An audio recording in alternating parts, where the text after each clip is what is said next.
Dans le premier chapitre du Tao Te Ching, intitulé « Le Tao et son pouvoir », Lao Tse introduit le concept central du livre, le Tao. Il explore la nature du Tao et met en évidence son pouvoir et son influence sur l'univers. Lao Tse décrit le Tao comme une force primordiale et ineffable qui transcende toutes les catégories et les concepts humains. Le mot « Tao » peut être traduit littéralement par « voie » ou « chemin », mais il dépasse la simple signification physique pour représenter l'ordre sous-jacent et la source de toute création. Le Tao est considéré comme l'origine de l'univers et la force qui régit son fonctionnement. Lao Tse souligne que le Tao ne peut pas être pleinement compris par la pensée rationnelle ou les mots. Il est au-delà de la saisie intellectuelle et doit être appréhendé par une expérience directe et intuitive. Le Tao est souvent comparé à un vide ou à un abîme infini, car il est omniprésent mais insaisissable. Lao Tse affirme que le Tao est la source de toute vie et de toute transformation. Il explique que le pouvoir du Tao réside dans sa capacité à agir spontanément et sans effort. Contrairement aux actions humaines qui sont motivées par des désirs, des intentions et des buts, le Tao agit naturellement, sans volonté ni plan préconçu. C'est le principe d'agir sans agir, connu sous le nom de Wu Wei. Lao Tse soutient que le Tao est à la fois immanent et transcendant. Il est présent dans chaque être vivant et dans chaque aspect de la nature, mais il est également au-delà de toute limitation ou de toute forme spécifique. Le Tao est le fondement de l'ordre cosmique, et lorsque les êtres humains se connectent au Tao, ils peuvent trouver l'harmonie et la paix intérieure. Dans ce chapitre, Lao Tse établit les bases de sa philosophie taoïste, en mettant en évidence l'importance de comprendre et de s'aligner sur le flux naturel du Tao. Il encourage les individus à embrasser le pouvoir du Tao en se libérant des contraintes de l'ego et en se laissant guider par la spontanéité et l'intuition. En trouvant l'unité avec le Tao, on peut atteindre une harmonie avec l'univers et découvrir la véritable essence de la vie. Dans le deuxième chapitre du Tao Te Ching, intitulé « La dualité du Tao », Lao Tse explore le concept de dualité inhérente au Tao. Il met en évidence l'interdépendance des opposés et souligne l'importance de les comprendre dans un contexte plus large. Lao Tse commence par exposer l'idée fondamentale que le Tao se manifeste à travers la dualité. Il affirme que les opposés tels que le bien et le mal, le dur et le mou, le haut et le bas, sont intimement liés et dépendent les uns des autres. Il soutient que l'existence de l'un dépend de l'existence de l'autre, formant ainsi un équilibre dynamique. Le Tao transcende les dualités habituelles que nous percevons dans le monde et invite à une compréhension plus profonde. Lao Tse propose que le bien ne peut exister sans le mal, car ils se définissent mutuellement. Il souligne que le dur et le mou sont relatifs et qu'ils s'influencent mutuellement dans un mouvement perpétuel de transformation. Lao Tse utilise également des exemples concrets pour illustrer cette dualité du Tao. Il mentionne que le son et le silence sont liés, car c'est le silence qui donne sang au son. De même, le plein et le vide sont en relation, car c'est le vide qui permet au plein de se manifester. Il suggère que la compréhension profonde du Tao réside dans la reconnaissance de cette interconnexion entre les opposés. Le chapitre met également en évidence la notion de relativité. Lao Tse indique que ce que nous considérons comme bon ou mauvais dépend souvent de notre point de vue et de nos expériences individuelles. Il invite les individus à embrasser une perspective plus holistique, à s'ouvrir à la diversité des opinions et à cultiver la tolérance envers les différentes expressions de la dualité. Dans l'ensemble, ce chapitre souligne l'importance de transcender les notions dualistes limitées et de développer une compréhension plus profonde de la nature du Tao. En reconnaissant l'interconnexion et l'interdépendance des opposés, on peut acquérir une vision plus complète et harmonieuse de la réalité, favorisant ainsi une approche plus équilibrée et éclairée de la vie.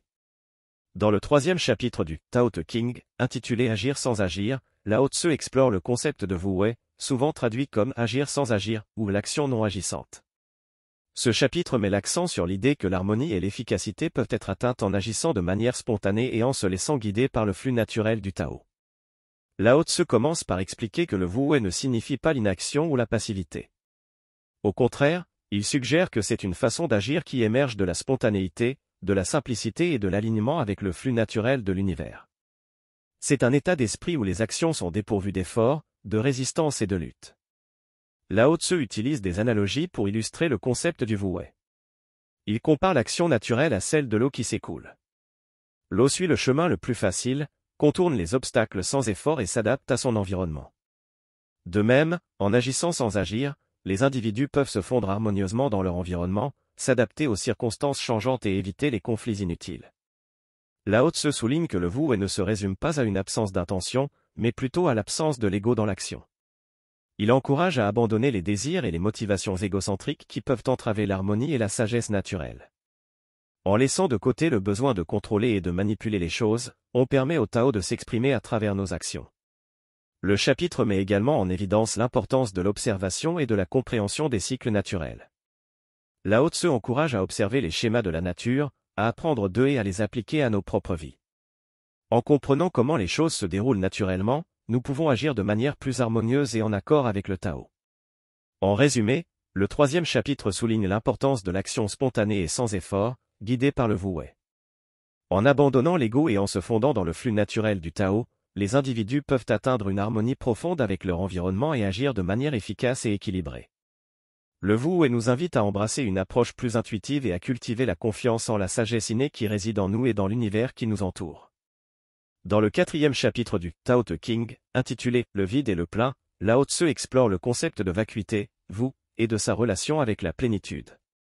Ce chapitre met l'accent sur l'idée que le vide et le plein sont complémentaires et interdépendants dans la manifestation du Tao. Lao Tse commence par souligner que le vide n'est pas un concept de néant absolu, mais plutôt un état de potentialité et de possibilité. Il compare le vide à un récipient ou à un espace qui permet la manifestation des choses. C'est dans le vide que le plein peut exister et se manifester. Le chapitre explore la nature du plein en relation avec le vide. Lao Tse affirme que le plein est formé à partir du vide et qu'il ne peut exister sans lui. Il utilise des exemples tels que la forme d'un bol qui est créé par l'espace vide à l'intérieur, ou la musique qui est rendue possible par le silence entre les notes.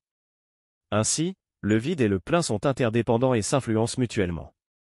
Lao Tse applique cette notion de vide et de plein à différents aspects de la vie. Il souligne que dans la pratique du Wu Wei, il est important de cultiver un état de vide intérieur, où les désirs et les pensées superflues sont laissés de côté. C'est dans cet espace de vacuité que la sagesse et l'action spontanée peuvent émerger naturellement. Lao Tse suggère également que la plénitude peut être atteinte en embrassant le vide. En se détachant des attachements et des désirs excessifs, on permet au plein de se manifester dans notre vie. Il encourage à cultiver la simplicité, à se défaire des possessions matérielles inutiles et à trouver la plénitude dans la beauté et la simplicité de l'instant présent. Dans l'ensemble, le 4e chapitre met en évidence la relation subtile entre le vide et le plein. Le vide n'est pas considéré comme un manque ou une absence, mais plutôt comme un espace d'ouverture et de potentiel. Il est dans cette vacuité que la plénitude peut se manifester et que l'harmonie avec le Tao peut être trouvée. En reconnaissant cette interconnexion et en trouvant l'équilibre entre le vide et le plein, on peut vivre une vie plus épanouissante et en accord avec la nature du Tao. Dans le 5e chapitre du Tao Te Ching, intitulé « La simplicité et la modération », Lao Tse met en évidence l'importance de vivre une vie simple et modérée pour atteindre l'harmonie et l'équilibre. Lao Tse commence par souligner que la simplicité est une qualité essentielle pour cultiver la paix intérieure et la clarté d'esprit. Il affirme que les désirs excessifs, la recherche de richesses matérielles et la quête insatiable de plaisir conduisent souvent à la confusion et à l'insatisfaction. En se détachant de ces désirs superficiels, on peut trouver la simplicité et la tranquillité. Il met également en évidence l'importance de la modération dans tous les aspects de la vie. Lao Tse soutient que l'excès et l'extrémisme peuvent entraîner des déséquilibres et des conséquences négatives. Il encourage à éviter les extrêmes et à suivre le chemin du milieu, où l'on peut trouver la juste mesure et l'harmonie.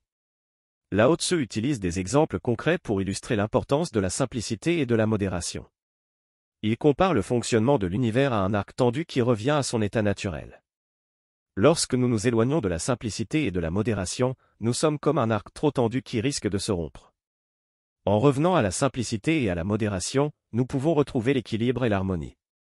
Le chapitre souligne également l'idée que la simplicité et la modération sont essentielles pour préserver l'énergie vitale et la vitalité intérieure. Lao Tse affirme que lorsque nous nous laissons emporter par les désirs excessifs et les plaisirs éphémères, notre énergie se disperse et nous perdons notre force intérieure. En vivant avec simplicité et modération, nous conservons notre énergie et pouvons la consacrer à des actions significatives et en accord avec le Tao. En résumé, le 5e chapitre met en avant la valeur de la simplicité et de la modération dans la vie. En se détachant des désirs excessifs, en évitant les extrêmes et en trouvant l'équilibre, on peut vivre une vie plus sereine et plus harmonieuse. La simplicité et la modération nous aident à cultiver la clarté mentale, à préserver notre énergie et à trouver l'harmonie avec le Tao. Dans le 6e chapitre du Tao Te Ching, intitulé « Le mystère du Tao », Lao Tse aborde la nature mystérieuse du Tao et souligne qu'il est au-delà des mots et des concepts.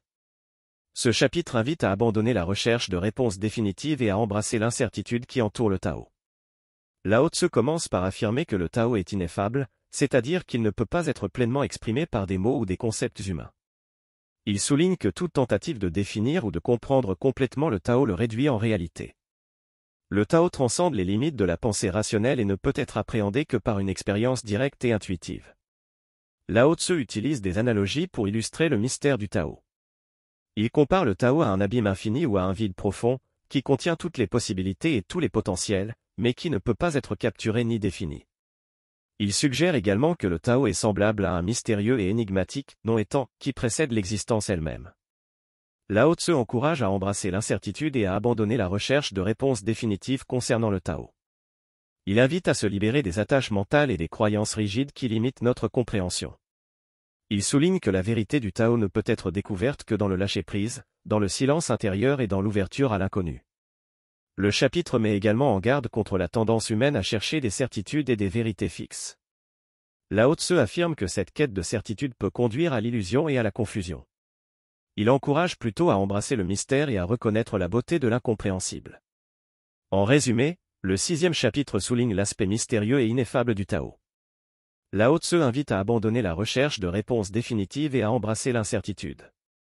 En reconnaissant la limite de la pensée conceptuelle et en s'ouvrant à l'inconnu, on peut commencer à approcher la réalité du Tao. Le mystère du Tao réside dans sa nature indéfinissable et au-delà des mots, et c'est dans l'acceptation de cet mystère que l'on peut trouver une véritable connexion avec l'univers et la vérité profonde de la vie. Dans le 7e chapitre du Tao Te Ching, intitulé « Le sage et le gouvernement », Lao Tzu explore le rôle du sage dans la gouvernance d'une société. Il met en évidence la manière dont un dirigeant sage peut favoriser l'harmonie sociale en suivant les principes du Tao. Lao Tzu commence par souligner l'importance de la simplicité et de la modestie pour un dirigeant sage. Il suggère que le sage ne cherche pas à s'imposer avec arrogance ou à manipuler les autres, mais plutôt à se fondre harmonieusement dans le flux de la vie. Le sage agit en accord avec le Tao, ce qui lui permet de gouverner de manière efficace et juste. Le chapitre met l'accent sur la nécessité pour un dirigeant sage d'adopter une approche non interventionniste. Lao Tzu affirme que la meilleure façon de gouverner est de laisser les choses suivre leur cours naturel, sans imposer de contrôle excessif. Le sage ne cherche pas à manipuler ou à forcer les circonstances, mais plutôt à favoriser l'émergence spontanée de l'ordre et de l'harmonie. Lao Tzu souligne également l'importance de la compassion et de l'empathie dans la gouvernance sage. Le dirigeant sage reconnaît l'interconnexion de toutes les choses et se soucie du bien-être de tous les individus. Il encourage la bienveillance, la tolérance et la justice, et cherche à créer un environnement propice à l'épanouissement de tous. Le chapitre souligne que le gouvernement idéal est celui qui est le moins intrusif et qui permet aux individus d'exercer leur propre autonomie. Lao Tzu affirme que lorsque le peuple est laissé libre de s'auto-organiser, il est capable de trouver sa propre voie et d'atteindre l'harmonie sociale de manière naturelle. En résumé, le 7e chapitre met en évidence la vision du sage en matière de gouvernance. Lao Tzu préconise un leadership basé sur la simplicité, la modestie, la non-intervention et la compassion.